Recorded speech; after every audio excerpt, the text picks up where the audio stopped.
వనపర్తి జిల్లా కిలా గణపూర్ మండలంలో తీవ్ర విషాద ఘటన అయితే చోటు చేసుకుంది.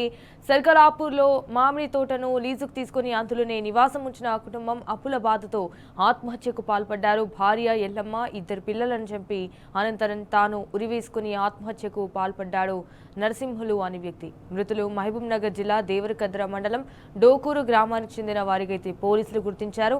అయితే సంఘటనా స్థలానికి చేరుకున్న పోలీసులు కేసు నమోదు చేసుకుని దర్యాప్తు చేస్తున్నారు.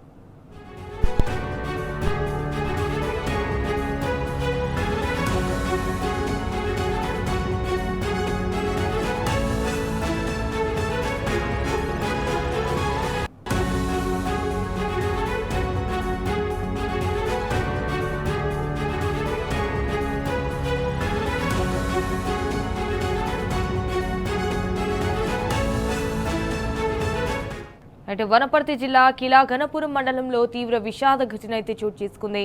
సల్కలాపూర్లో మామిడి తోటను లీజుకు తీసుకుని అందులోనే నివాసం ఉంచిన కుటుంబం అప్పుల బాధతో ఆత్మహత్యకు పాల్పడ్డారు. భార్య ఎల్లమ్మ, ఇద్దరు పిల్లలను చంపి అనంతరం తాను ఉరివేసుకుని ఆత్మహత్యకు పాల్పడ్డాడు నరసింహులు అనే వ్యక్తి. మృతులు మహబూబ్ నగర్ జిల్లా దేవరకద్ర మండలం డోకూరు గ్రామానికి చెందిన వారికైతే పోలీసులు గుర్తించారు. అయితే సంఘటనా స్థలానికి చేరుకున్న పోలీసులు కేసు నమోదు చేసుకుని దర్యాప్తు చేస్తున్నారు.